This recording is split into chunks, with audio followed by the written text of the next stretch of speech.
నిన్న మే 13వ తేదీ జరిగిన సార్వత్రిక ఎన్నికలు ఆంధ్రప్రదేశ్లో స్ట్రైట్గా చెప్పాలంటే అహంకారానికి ఆత్మగౌరవానికి మధ్య జరిగింది.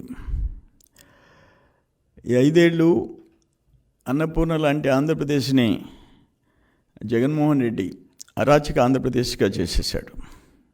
చట్టాలని ఆయన కాళ్ళ కింద నలిపేసేసాడు. ఐఏఎస్లని ఐపీఎస్లని ఆయన కూలీల కింద మార్చేసుకున్నాడు. శాసనసభలో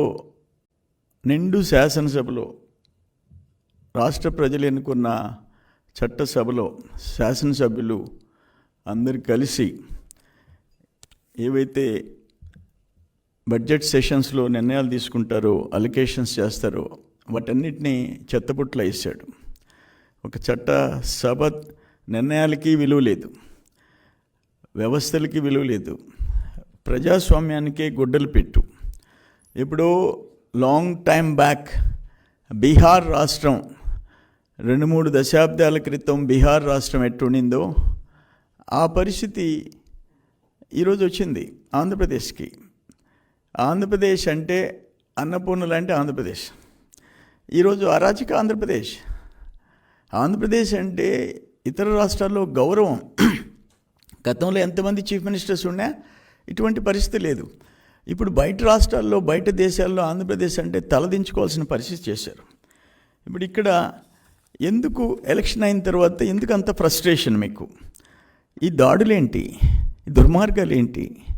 ఆఖరణ ఎలక్షన్ కమిషన్ డీజీపీని, చీఫ్ సెక్రటరీని పిలిచి మందలించాల్సిన పోస్ట్ ఎలక్షన్స్ దాడుల మీద ఇటువంటిది ఎప్పుడన్నా చరిత్రలో జరిగిందా? ఏ రాష్ట్రంలో అయినా జరిగిందా? మీ మీద వ్యతిరేకత కట్టలు తెంచుకొని 5 సంవత్సరాలు సప్రెషన్లో పెట్టారు, గొంతెత్తనీయకుండా అరాచకాలు చేశారు. మీరు, మీ ఎమ్మెల్యేలు, మీ మంత్రులు, వాళ్ళు వెనకుండే గూండాలు ఈరోజు కట్టలు తెంచుకొని వచ్చి ఓట్లేశారు. దాన్ని కూడా వచ్చుకోలేకుండా మీ షాడో ఛానల్ ఆయన సీఈఓనా, ఆయన మేనేజింగ్ డైరెక్టరా, పార్ట్నరో తెలియదు. ఆయన ఆడ పోలింగ్ అయిపోతుంది, సాయంత్రం టీవీలో ఆయన అట్టి చెప్తాడు 100 సీట్లు టచ్ అయిపోయింది, జగన్మోహన్ రెడ్డికి ఆడవాళ్ళు ఓట్లు వేసేసారు, మహిళలు ఓట్లు వేసేసారు, అవ్వతాతలు ఓట్లు వేసేసారు, అందుకని 100 దాటిపోయినాయి. ఎగ్జిట్ పోల్ సేమ్ డే చెప్తావా? Is it not violation of election code? ఎన్నికల కోడ్ వైలేషన్ కాదా? నీకేమైనా సపరేట్ చట్టం ఉందా?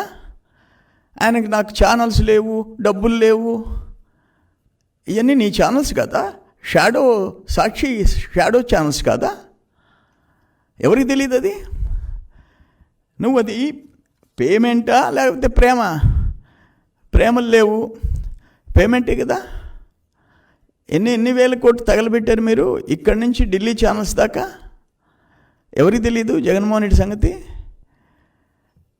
అల్టిమేట్గా నేనేమంటానంటే, ఇప్పుడు ఆడ దాడులు జరుగుతుంటే, దుర్మార్గంగా దాడులు జరుగుతుంటే మీరు వచ్చి ప్రతి దాడులు ఒకరి మీద ఒకరు అని మాట్లాడతారా? అంటే ఇప్పుడు జూన్ 4 తర్వాత గాంధీ మహాత్ములు ఉన్నారా? మీరు ఒక చెంప మీద కొడితే 2వ చెంప మీద కొట్టండి అని చెప్పేదానికి ఇక్కడ నాకు చూసామా ఇటువంటి పరిస్థితి? ఇది యూత్ ఏముంది, ఆడవాళ్ళు, వాళ్ళ తల్లులు, పెన్షనర్సు. ఒక యువకుడు హైదరాబాద్ నుంచో, బెంగళూరు నుంచో, అమెరికా నుంచో, చెన్నై నుంచో వచ్చి పట్టుదలగా ఓటేసిపోయినాడంటే సెలవు పెట్టి వాళ్ళ అవ్వతాతలను వదిలిపెడతాడా? వాళ్ళ అమ్మ నాయనలు వదిలిపెడతాడా? ఆ కుటుంబాన్ని ఓటేయనీయకుండా ఎడ్యుకేటెడ్, అవేర్నెస్ ఉండేవాడు.